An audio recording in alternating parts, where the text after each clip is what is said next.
terkait kegaduhan yang terjadi di dalam ruang sidang yang menyeret nama Rasman Arif Nasution hingga kini masih terus memanas. Rasman diketahui telah dilaporkan oleh Ketua Pengadilan Negeri Jakarta Utara, Dr. Haji Ibrahim, karena dinilai telah mencederai marwah dan wibawa pengadilan. Sebagai pihak terlapor, Rasman tampak belum menerima sepenuhnya proses hukum yang sedang berjalan. Ia menilai kasus tersebut terlalu dipaksakan dan tidak berdasar. Atas dasar itu, Rasman pun turut melontarkan peringatan kepada pihak-pihak terkait. Menurutnya, proses hukum yang kini bergulir tidak memenuhi unsur yang dituduhkan, termasuk tudingan pengancaman dengan kekerasan sebagaimana tercantum dalam laporan yang saat ini tengah ditangani oleh Bareskrim Mabes Polri. Saya mendapat informasi bahwa salah satu kasubdit di Bareskrim Mabes Polri itu mencoba memaksakan kasus ini. Saya ingatkan, Pak Kasubdit, Anda jangan bermain api.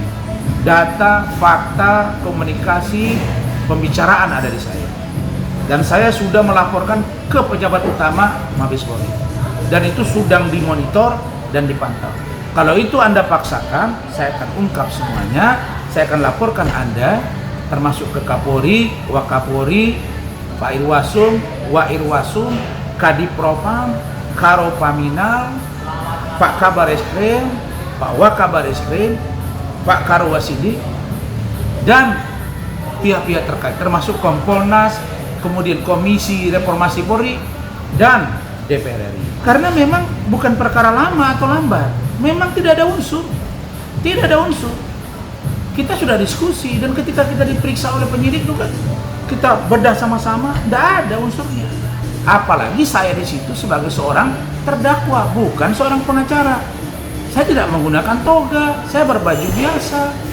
Saya minta hakim diganti karena hakim otoriter. Ya kan?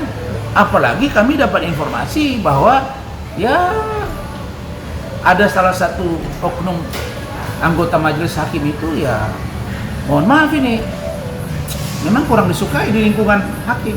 Jadi oh memang begitu gayanya itu, oh ya oh begitu ternyata, karena kita sudah ratusan kali sidang. Saya nggak bisa bilang ribuan karena saya pengacara belum nyampe 10 tahun. Tapi kalau ratusan sidang sudah, kalau 500 sidang sudah. Nah pertanyaannya, ada nggak seperti itu cara komunikasi di persidangan? Menurut saya dan tim saya yang lain nggak pernah. Maka dari 33 pengacara saya, lebih separuh mengundurkan diri karena tidak nyaman dengan persidangan yang dipimpin oleh Ibu Sofia Tambunan.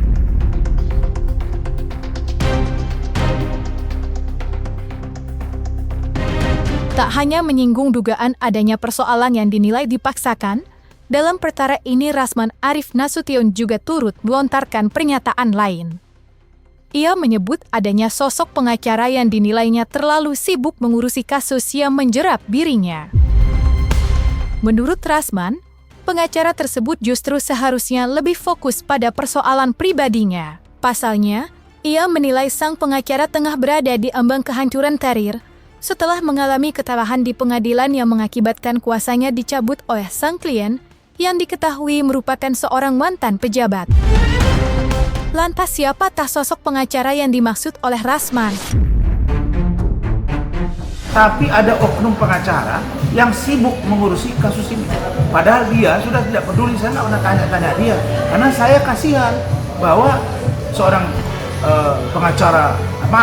seorang mantan pejabat yang diduga korupsi triliunan itu sudah mencabut kuasa dari dia. Sehingga yang selama ini dia berkuar-kuar bahwa oh iya dicabut kuasa, dipecat. Nah sekarang dia yang dipecat. Kan kalah di sini pengadilan, terus dipecat lagi. Itulah menurut saya Tuhan memberikan contoh bahwa kesombongan awal dari kehancuran. Jadi saya yakin agar penyidik Mabes Polri yang menangani kasus ini maju terus. Kemudian saya mohon kepada Bapak Kapolri, Pak Wakapolri, Pak Irwasum, Pak Wairwasum, Pak Kabar Eskrim, Pak Wakabar Eskrim, Pak Karowasidik, Pak Kadipropam, Karopamina, untuk benar-benar mengasistensi dan atau mensupervisi laporan ini, dan itu sekarang ada di Biro Wasidi. Saya terima kasih kepada Bapak Kakorwas, Bapak Kombes Yuda, dan para pengawas di sana. Mudah-mudahan pemeriksaannya akan menghentikan laporan dimaksud karena memang unsurnya tidak terpenuhi. Jadi ingat, jangan rusak lagi institusi Polri yang sekarang oleh Pak Kapolri dan pejabat utama Polri-nya lagi berupaya agar Polri benar-benar presisi. Saya sebagai pendukung utama Polri sejak 2015 sampai hari ini mengingatkan, jangan sekali lagi, jangan paksa saya untuk saya bersuara, karena itu akan sangat tidak baik bagi citra kepolisian di masa yang akan datang. Sepanjang proses perkara yang dilaporkan oleh Ketua Pengadilan Negeri Jakarta Pusat, Trasman menegaskan dirinya bersikap kooperatif. Baru-baru ini, ia mengaku telah menjalani pemeriksaan bersama Firdaus Oiwobo selaku kuasa hukumnya terkait kegaduhan yang sempat terjadi. Sejalan dengan pembelaannya sejak awal, Trasman kembali menegaskan bahwa dirinya sama sekali tidak melakukan perbuatan sebagaimana yang dituduhkan, khususnya terkait dugaan pengancaman disertai kekerasan. Oleh karena itu, Trasman kini memilih untuk tetap fokus menempuh upaya hukum lanjutan, yakni kasasi, yang diketahui telah ia ajukan 6 hari lalu. Laporan Ketua Pengadilan Negeri Jakarta Utara, Pak Dr. Haji Ibrahim Palino SMA, yang sekarang Hakim Tinggi di Makassar. Laporan tersebut sudah diproses. Saya dan Firdaus sudah diperiksa. Dan saya dengan saudara Firdaus sudah mengajukan surat ke Bapak Kepala Biro Wasidi. Dan sudah direspon. Sekarang laporan dimaksud sedang diasistensi dan atau disupervisi. Dan ahli yang sudah kita datang dan kita diskusi dengan banyak pihak, unsurnya tidak masuk. Pasal yang dituduhkan 335, pengancaman dengan kekerasan. Di mana pengancaman dengan kekerasannya? Saya nggak megang padu yang di depan itu, saya juga tidak pegang gelas, atau saya tahu tidak ada. Saya tahu tidak ada. Saya gebrak-gebrak meja, emang gebrak meja salah? Apakah pengancaman? Di mana? Mana pengancaman? Dan di situ break, lagi diskor.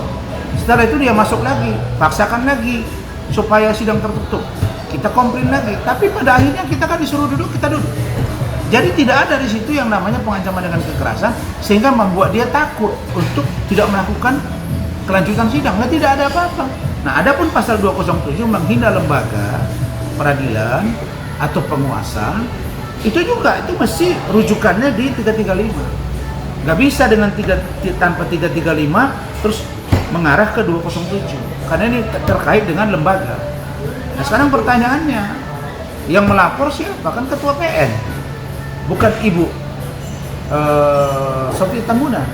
Dan Ibu Sofia Tambunan, dia juga tidak bisa dikategorikan sebagai seorang penguasa karena yang selalu diidentikan dan di terminologi dan diinterpretasi yang dimaksud dengan penguasa dimaksud adalah eksekutif, terutama presiden dan wakil presiden. Jadi nggak berdasar itu. Proses pernyataan kasasi sudah disampaikan. Itu sudah kami sampaikan pada hari Selasa kemarin. Nah, jadi ini Minggu ya, Senin Selasa. Berarti 6 hari yang lalu. Dan sekarang dalam tahap pengerjaan memori kasasi. Mudah-mudahan sebelum rentang waktu yang ditetapkan kita sudah sampaikan.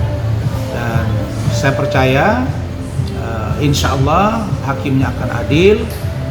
Kita berharap Pak Sunarto selaku Ketua Mahkamah Agung, Pak Wakil Ketua Mahkamah Agung, Pak Ketua Kamar Pidana, dan para pejabat yang ada di Mahkamah Agung, Kamar Perdata dan lain-lain, Badan Pengawas Mahkamah Agung untuk mengatensi agar hukum harus tegak. Dan saya sebagai seorang lawyer sangat tidak pantas untuk dihukum karena ini akan menjadi presiden buruk bagi advokat yang sedang bekerja dengan niat baik terhadap seorang klien.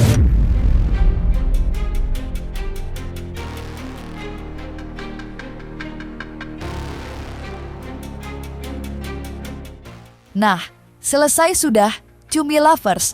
Jangan lupa untuk like, subscribe, dan juga share channel YouTube Cumi Cumi.